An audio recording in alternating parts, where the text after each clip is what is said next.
Good morning students. आज के इस वीडियो में मैं आपको पादप जगत का जो अंतिम प्रकरण है उसके संबंध में समझाने जा रहा हूं और उस प्रकरण का नाम है पादप जगत में जीवन चक्रों के प्रकार।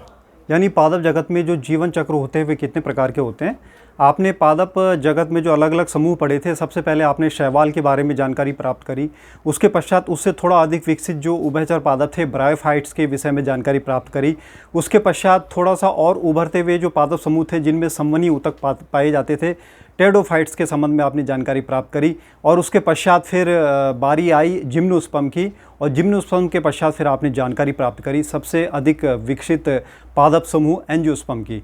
तो ये सारे जो पादप समूह हैं, 5 जो पादप समूह है, इनका जीवन चक्र अलग अलग प्रकार का होता है और इसमें उत्तरोत्तर विकास होता चला जाता है। और जैसा कि मैंने बताया था कि इनमें शैवाल को छोड़कर जितने भी ये 4 शेष पादप समूह हैं, इसमें स्पष्ट पीढ़ी एकांतरण पाया जाता है, अल्टरेशंस ऑफ जनरेशंस पाया जाता है। अर्थात इनके जीवन चक्र में 2 पीढ़ियाँ स्पष्ट दृष्टिगोचर होती है। एक पीढ़ी बीजाणुद्भिद होती है जो कि द्विगुणित होती है, जिसको स्पोरोफाइट भी कहा जाता है, और दूसरी पीढ़ी युग्मकोद्भिद होती है जिसे हम गैमेटोफाइट भी कहते हैं, और ये अगुणित पीढ़ी होती है। और इसके साथ साथ मैंने ये बताया था कि प्रकृति ने प्रोत्साहन जो दिया है वो बीजाणुद्भिद पीढ़ी को दिया है। अर्थात जो विकसित पादप समूह होते हैं, चाहे जिम्नोस्पर्म हो या एंजियोस्पर्म हो, उसमें जो प्रमुख पीढ़ी होती है वो बीजाणुद्भिद पीढ़ी होती है। तो चलिए इनके टाइप ऑफ लाइफ साइकिल्स पे दृष्टिपात करते हैं और देखते हैं कि इनके लाइफ साइकिल्स कितने प्रकार के होते हैं और क्या उसमें जो है फ़र्क पाया जाता है। एक तुलनात्मक दृष्टि से अगर हम देखेंगे तो हमें अच्छी तरह से हम इसको आत्मसात कर पाएंगे। चलिए देखते हैं। जो ये पादप समूह होते हैं, पादप जगत में जीवन चक्र जो है 3 प्रकार के होते हैं। पहले प्रकार का जीवन चक्र कहलाता है अगुणितक या हैप्लॉन्टिक टाइप का लाइफ साइकिल। दूसरा प्रकार का जो जीवन चक्र पाया जाता है उसे हम कहते हैं द्विगुणितक या diplontic type of life cycle. और तीसरा प्रकार का जो जीवन चक्र पाया जाता है उसे हम कहते हैं अगुणितक द्विगुणितक या haplo diplo biotic life cycle. अब सवाल ये उठता है कि इनका ये नामकरण किस आधार पर किया गया है। जैसे कि आप पहला वाला जो जीवन चक्र है इसे देखें, अगुणितक। इसमें अगुणितक शब्द जो आया है, अर्थात इसमें जो है अगुणित अवस्था जो है प्रभावी होती है और द्विगुणित अवस्था इसमें लुप्त प्राय होती है या बहुत अल्पकालिक होती है। इसलिए इस प्रकार के जीवन चक्रों को हम अगुणितक कहते हैं या हैप्लॉन्टिक कहते हैं। तो इस प्रकार का जो ये जीवन चक्र होता है ये शैवाल में पाया जाता है। इसमें अगुणितक अवस्था ही प्रभावी होती है, इसीलिए इसका नाम अगुणितक होता है। देखते हैं हम यहाँ पर, जो हमें यहाँ पर मुख्य जो पौधा दिखाई देता है शैवाल का, वह युग्मकोद्भिद अवस्था वाला होता है, अर्थात अगुणित अवस्था वाला होता है। अब ये युग्मकोद्भिद, इस युग्मकोद्भिद के अंदर जो है युग्मक बनते हैं। युग्मक जनन के द्वारा इनके अंदर युग्मक बनते हैं जो कि हैप्लॉइड या अगुणित होते हैं। ये जो अगुणित रचनाएं होती हैं युग्मक के रूप में, अब ये अलग अलग प्रकार के होते हैं, या तो समयुग्मकी हो सकते हैं या विषम युग्मकी हो सकते हैं। अब इन युग्मकों के अंदर जो है सेक्सुअल रिप्रोडक्शन होता है, फ्यूज़न होता है या युग्मक संलयन होता है। ये युग्मक आपस में मिल जाते हैं और चूंकि ये 2 युग्मक आपस में मिलते हैं, इस तरह जो द्विगुणित बॉडी जो बनती है, द्विगुणित जो रचना बनती है, उसको हम युग्मनज या जाइगोट कहते हैं, जो कि द्विगुणितक होती है। तो यहाँ पे द्विगुणित अवस्था जो है केवल युग्मनज के रूप में दिखाई दे रही है, जो अत्यंत अप्रभावी होती है। इसके पश्चात इस युग्मनज में अर्धसूत्री विभाजन या मियोसिस होता है और उसके द्वारा जो है 4 कोशिकाएं बनती है, 4 बीजाणु बनते हैं प्रत्येक युग्मनज के द्वारा, जो कि अगुणित होते हैं यानी हैप्लॉइड होते हैं। और इस प्रकार से ये बीजाणु अंकुरित होकर पुनः युग्मकोद्भिद का निर्माण करते हैं और इस तरह से जो है इसका ये जीवन चक्र चलता रहता है। तो चूंकि यहाँ पर जो है अगुणित अवस्था प्रभावी है, द्विगुणित अवस्था नाम मात्र की है, इसीलिए इस प्रकार के लाइफ साइकिल को हम अगुणितक प्रकार का लाइफ साइकिल कहते हैं, जो कि शैवाल में पाया जाता है। अब चलते हैं, थोड़ा सा एडवांसमेंट होता है, थोड़ा सा विकास होता है जीवन चक्र में, और दूसरे प्रकार के जो लाइफ साइकिल होता है इसको हम कहते हैं द्विगुणितक या diplontic type of life cycle.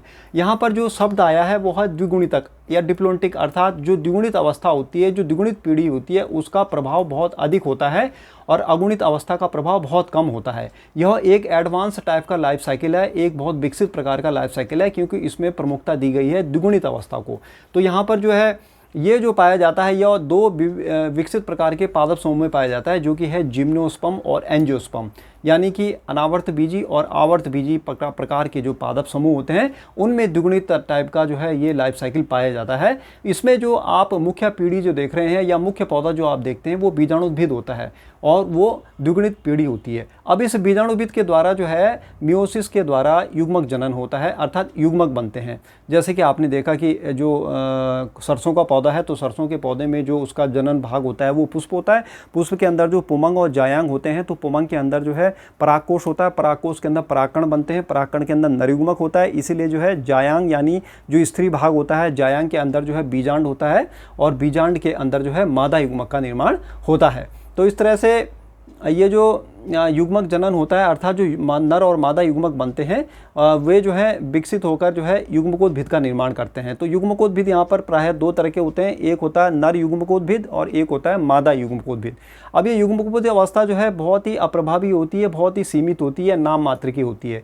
यह युग्मकोद्भिद जो है इनके अंदर के जो युग्मक होते हैं वे फिर युग्मक संलयन करते हैं, अर्थात उनके युग्मक फ्यूज़ होते हैं निषेचन के द्वारा और इसके पश्चात जो बॉडी बनती है, जो स्ट्रक्चर बनता है उसको हम कहते हैं युग्मनज, जो कि द्विगुणित होता है। अब ये युग्मनज फिर जो विकसित होकर भ्रूण बनाता है उसके बाद जो है बीजाणुभिद की पुनः रचना करता है। तो यहाँ पर आप देखिए कि जो द्विगुणितक अवस्था है, जो द्विगुणित अवस्था है वो प्रभावी है। यहाँ पर तो अगुणित अवस्था प्रभावी थी और यहाँ पर जो है द्विगुणित अवस्था प्रभावी है। इस वजह से जो है यहाँ पर इसको हम जो है द्विगुणित टाइप ऑफ द्विगुणित प्रकार का जीवन चक्र हम इसको कहते हैं, जो कि जिम्नोस्पर्म और एंजियोस्पर्म में पाया जाता है। ये सबसे विकसित प्रकार का जीवन चक्र कहा जाता है क्योंकि बीजाणुभिद अवस्था इसमें प्रभावी होती है। अब इसके पश्चात चलते हैं जो तीसरा प्रकार का, जो मिक्स प्रकार का यानी दोनों प्रकार की अवस्थाएं जिसमें पाई जाती है, उस प्रकार के जीवन चक्र को हम कहते हैं अगुणितक द्विगुणितक तरह का जीवन चक्र या हैप्लोबायोटिक टाइप ऑफ लाइफ साइकिल। यहाँ पर दोनों शब्द आए हैं, अगुणित अवस्था भी यहाँ पर प्रभावी होती है और द्विगुणित अवस्था भी यहाँ पर प्रभावी होती है, यानी समान रूप से दोनों अवस्थाएं अपना प्रभाव दर्शाती हैं इस प्रकार के जीवन चक्र में। और यह पाया जाता है दो पादप समूह में, ब्रायोफाइट और टेरिडोफाइट में। तो इसमें आप देखिए कि जो मुख्य पौधा आपको दिखाई दे रहा है वो है बीजाणुद्भिद, जो कि द्विगुणित पीढ़ी है और इसके अंदर जो अर्धसूत्री विभाजन होता है जिसके द्वारा ये बीजाणुओं का निर्माण करता है, जो कि हैप्लॉइड होते हैं। और ये बीजाणु फिर विकसित होकर जो है युग्मकोद्भिद का निर्माण करता है, जो स्वयं में एक अगुणित पीढ़ी है या हैप्लॉइड जनरेशन है। इसके बाद जो है ये युग्मकोद्भिद जो है युग्मकों का निर्माण करता है और ये युग्मक जो है अगुणित होते हैं। ये युग्मक फिर जो है आपस में मिलते हैं निषेचन के द्वारा, जिसको हम युग्मक संलयन कहते हैं और फिर उसके पश्चात जो रचना बनती है उसको हम युग्मनज कहते हैं और युग्मनज फिर जो है विकसित होकर बीजाणुभिद का पुनः निर्माण करता है। तो यहाँ पर आप देखिए कि ये युग्मकोद्भिद अवस्था भी जो है विकसित अवस्था होती है और बीजाणुभिद अवस्था भी विकसित अवस्था होती है और बाकायदा इन दोनों का अक्षरशः जो है समान योगदान रहता है इसके लाइफ साइकिल में। इसलिए दोनों अवस्थाओं का समान योगदान होने के कारण इस प्रकार के लाइफ साइकिल को हम जो है अगुणितक और द्विगुणितक टाइप ऑफ लाइफ साइकिल हम इसको कहते हैं। तो आपको अगर ये जो है कंपैरेटिवली आप इसको पढ़ना चाहेंगे तो आपको बहुत अधिक ये समझ में आएगा और इसमें आप जो है प्रत्येक में कहाँ पर युग्मक संलयन हो रहा है, कहाँ पे जो है युग्मक जनन हो रहा है, इसको आप जो है अगर समझ लेंगे तो आपको इस प्रकार के लाइफ साइकिल को आत्मसात करने में कोई दिक्कत नहीं आएगी। तो ये तीन तरह के जो जीवन चक्र आपने देखे, ये जीवन चक्र आपको इनके शब्दों से ही पता लगता है कि कौन सी अवस्था प्रभावी है। अगर युग्मकोद्भिद ही अवस्था ज़्यादा पाई जाती है तो अगुणित प्रकार का होता है, जो कि शैवाल में होता है। अगर बीजाणुद्भिद अवस्था ही प्रभावी है तो वो द्विगुणितक अवस्था पाई जाती है, जो कि जिम्नोस्पर्म और एंजियोस्पर्म पाई जाती है।